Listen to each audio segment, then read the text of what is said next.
अस्सलाम वालेकुम स्टूडेंट्स, कैसे हैं आप सब लोग। उम्मीद करता हूँ सब खैरियत से होंगे। जी स्टूडेंट्स, तो आज की क्लास में हम ये पढ़ेंगे कि ब्रांचेस ऑफ अकाउंटिंग क्या हैं। ब्रांचेस ऑफ अकाउंटिंग पढ़ने से पहले हम ये देख लेते हैं कि अकाउंटिंग और अकाउंटेंसी में क्या फ़र्क है। तो चलिए चलते हैं आगे। अकाउंटेंसी में हम सबसे पहले ये पढ़ते हैं कि the two words accounting and accountancy are often used to mean the same thing. यानी कि ये जो दोनों वर्ड है अकाउंटिंग और अकाउंटेंसी में, हम ये समझते हैं कि ये दोनों एक ही चीज़ हैं, जबकि ऐसा नहीं है। अकाउंटेंसी क्या है? Accountancy is the main subject whereas accounting is one of its branches. Accountancy क्या है? एक मेन सब्जेक्ट है, जबकि अकाउंटिंग उसकी एक ब्रांच है। The scope of accountancy is far wide and extensive as compare to accounting. Accountancy का जो स्कोप है वो क्या है? बहुत वसी है जब इसको हम कंपेयर करते हैं अकाउंटिंग से। It cover the entire body of theory and practice, यानी कि थ्योरी और प्रैक्टिस की एक को ये कवर करती है। मिसाल के तौर पर book keeping, accounting, costing, auditing, taxation etcetera. अब देखेंगे अकाउंटिंग क्या है? अकाउंटेंसी की एक ब्रांच है। चलिए आगे चलते हैं फिर। अब हम ये जानते हैं कि ब्रांचेस ऑफ अकाउंटिंग क्या होती हैं। हमारे पास ब्रांचेस ऑफ अकाउंटिंग जो हैं वो 3 हैं, जिसमें नंबर 1 जो है वो फाइनेंशियल अकाउंटिंग है, नंबर 2 जो है कॉस्ट अकाउंटिंग है, और नंबर 3 जो है वो मैनेजरियल अकाउंटिंग है। तो सबसे पहले हम पढ़ते हैं कि फाइनेंशियल अकाउंटिंग क्या होती है। फाइनेंशियल अकाउंटिंग में हम ये देखते हैं कि the main purpose of financial accounting is to ascertain the true result. यानी कि हम इसका जो है सही जो हमारे पास जो बिज़नेस करने के बाद जो भी ट्रू रिज़ल्ट आता है उसका हम ये जानते हैं उसमें फाइनेंशियल अकाउंटिंग में सबसे पहले। और वो ट्रू रिज़ल्ट क्या होता है? प्रॉफिट और लॉस, यानी कि कंपनी को कितना प्रॉफिट हुआ है या कितना लॉस हुआ है of the business during a particular period of time. यानी कि बिज़नेस में during a particular period of time, एक मखसूस वक्त में, यानी कि पूरे फाइनेंशियल ईयर में। And to state the financial position of the business on a particular point of time. और हम ये फाइनेंशियल अकाउंटिंग में देखते हैं कि कंपनी की फाइनेंशियल पोजीशन क्या है बिजनेस में during a particular point of time, एक मखसूस ईयर में।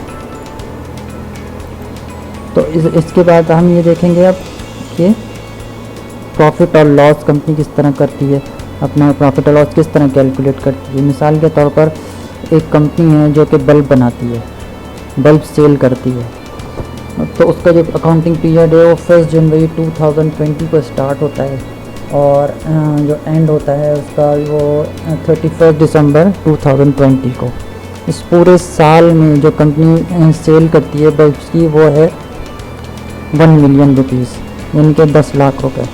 और उस बल्ब की जो कॉस्ट होती है, यानी कि उस पर जितना भी खर्चा आता है, जितने भी एक्सपेंसेस आते हैं उसको बनाने में, वो कितने होते हैं? 4 लाख रुपए। तो यानी कि सेल्स के बाद हम जितनी भी कॉस्ट होती है उसको माइनस करने के बाद जो भी हमारे पास फिगर बचती है वो कंपनी का प्रॉफिट होता है। यानी कि इस सूरत में 6 लाख का जो है कंपनी को प्रॉफिट हो रहा है।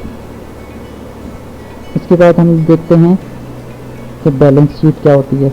बैलेंस शीट में हम ये देखते हैं कि कंपनी के एसेट्स कितने होते हैं, यानी कि कंपनी के एसेट्स क्या होते हैं? कंपनी के असासाजात, यानी कि कंपनी के माली हालात को देखने के लिए हमें ये देखना होता है कि कंपनी के पास एसेट्स कितने हैं। अब जाहिर सी बात है एसेट्स को लाने के लिए कंपनी में कुछ इन्वेस्टमेंट भी करनी पड़ती है। तो इस तरह ओनर जो भी इन्वेस्ट करता है कंपनी में उसे हम क्या कहते हैं? इक्विटी। इस तरह जब कंपनी के जो ओनर है वो कंपनी में पैसे लगाता है तो जाहिर सी बात है उसको कंपनी के लिए कुछ लोन भी चाहिए होता है बैंक से, जिसको हम क्या कहते हैं? लायबिलिटी। तो इन दोनों को जब हम ऐड कर लेते हैं तो हमें पता चलता है कि हमें हमारे कंपनी के असासे कितने हैं। इन दोनों अमाउंट्स को ऐड करने के बाद कंपनी जो भी खर्चा करती है अपने एसेट्स को ख़रीदने में वो कितने हैं? यहाँ पर 5 लाख रुपए। चलिए फिर आगे चलते हैं। ब्रांचेस ऑफ अकाउंटिंग में सबसे नंबर 2 पॉइंट हमारा क्या था? Cost accounting. कॉस्ट अकाउंटिंग को भी अब देख लेते हैं। तो यहाँ पर तो सबसे पहले क्या है इसमें? The main object of cost accounting is to determine the cost of goods manufactured by the business. Cost accounting का मकसद क्या होता है?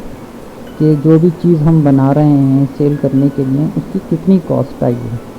हम क्यों देखते हैं, क्योंकि it also helps the management of the business in controlling the cost. ये मैनेजमेंट को हेल्प करती है, मदद करती है बिजनेस की में जितनी भी कॉस्ट हो रही हैं उसको कंट्रोल करने में। इसकी मिसाल हम ले लेते हैं यहाँ पर किसी बल्ब बेचने वाली कंपनी से। मिसाल के तौर पर जो कंपनी ये बल्ब बेच रही है वो बनाती भी खुद है, मैन्युफैक्चर करती है। अब कंपनी को एक बल्ब की मैन्युफैक्चरिंग में जितना भी खर्चा आता है उसमें क्या होता है, सबसे पहले उस कंपनी का जो बल्ब का जो ऊपर कवर होता है वो कितने में तैयार होता है, 20 रुपये में। और कंपनी के अंदर जो भी सर्किट होता है या एलिमेंट जो भी उसमें यूज़ होता है उसको तैयार करने में कितना खर्चा आता है कंपनी को, 30 रुपये। और यानी कि उसकी बेस यानी कि उसकी जो पिन होती है जिससे बल्ब फिट होता है होल्डर में, उसके पे कितनी लागत आती है, 20 रुपये। ये सब खर्चा मिलाने के बाद कंपनी को एक बल्ब पर जो है वो तैयार करने में वो 70 रुपये लगे, यानी कि कॉस्ट प्राइस बल्ब की क्या हो गई, 70 रुपये। अब कंपनी उस बल्ब को बेचती है, आगे सेल करती है 150 रुपये में, यानी कि सेल प्राइस पर बल्ब क्या हो गई है, कंपनी ने रखी है 150 रुपीज़। इस सूरत में एक बल्ब पे जो कंपनी को मुनाफा हो गया, प्रॉफिट हो गया, वो 90 रुपये हो गया है। तो चलिए आगे चलते हैं। इसके बाद हम देख लेते हैं कि मैनेजरियल अकाउंटिंग क्या है। मैनेजरियल अकाउंटिंग में हम सबसे पहले क्या पढ़ेंगे कि the object of this accounting is to communicate the relevant information periodically to the management of the business to enable it to take suitable decision. यानी कि इस मैनेजरियल अकाउंटिंग का मकसद क्या है कि इंफॉर्मेशन को कम्युनिकेट करना पीरियडिकली, यानी कि पूरे साल में जो भी हमने काम किया है उसको पीरियडिकली कम्युनिकेट करना मैनेजमेंट को, ताकि वो एक सूटेबल डिसीजन ले सकें, एक अच्छा डिसीजन ले सके कंपनी के प्रॉफिट और लॉस को देखने के लिए। मैनेजमेंट में कौन कौन लोग आ जाते हैं, CEO आ जाते हैं, चीफ यानी कि chief executive officer, MD managing director, और आगे हम और भी मिसाल ले लेते हैं, इनके बोर्ड ऑफ डायरेक्टर्स होते हैं, शेयर होल्डर्स होते हैं, ये सब कंपनी की मैनेजमेंट में आ जाते हैं। तो इसको हम एक एग्ज़ाम्पल के ज़रिए यहाँ पर जो है कंपेयर कर लेते हैं। इसमें अच्छा, यही कंपनी जो है वो एक प्रोडक्ट बनाती है बल्ब, उसको हम सपोज़ कर लेते हैं वो है प्रोडक्ट ए। जो प्रोडक्ट ए में जो बल्ब हैं उसमें कंपनी ने पूरे साल में जो सेल किए हैं 1000 बल्ब, उसकी कितनी भी अमाउंट आती है, 1,50,000 रुपये, यानी कि 1.5 लाख रुपये। अब उस बल्ब को बनाने में जितनी भी कॉस्ट आई, जो भी खर्चा आया, वो क्या हुआ, 70,000 रुपये। इस 70,000 रुपये को माइनस करने के बाद कंपनी को जो भी प्रॉफिट हुआ इन 1000 बल्ब के बेचने में, वो हुआ है 90,000 रुपये का। और इसके बाद एक प्रोडक्ट भी है ट्यूबलाइट। इसमें हम क्या देखते हैं कि कंपनी 1000 ट्यूबलाइट सेल करती है 50,000 रुपये की, और इस ट्यूबलाइट को बनाने में जो भी कॉस्ट आई है, खर्चा आया है, वो है 70,000 रुपये।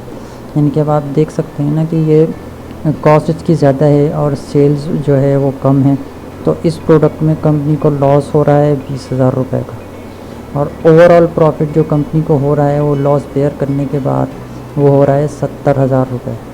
तो मैनेजरियल अकाउंटिंग में आप बोर्ड ऑफ डायरेक्टर्स क्या देखेंगे, या जो भी मैनेजमेंट है कंपनी की, वो ये देखेगी कि हमें किस प्रोडक्ट को बनाने में फ़ायदा हो रहा है और किस प्रोडक्ट को बनाने में नुकसान हो रहा है।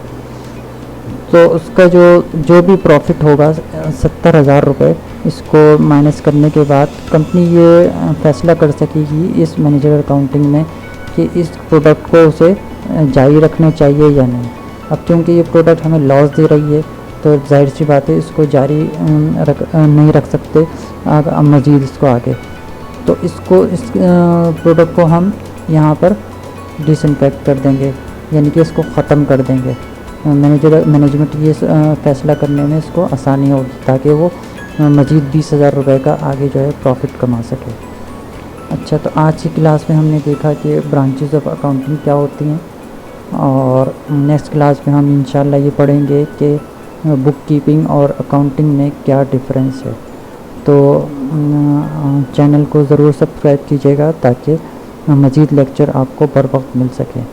अपना ख्याल रखिएगा। अल्लाह हाफिज़।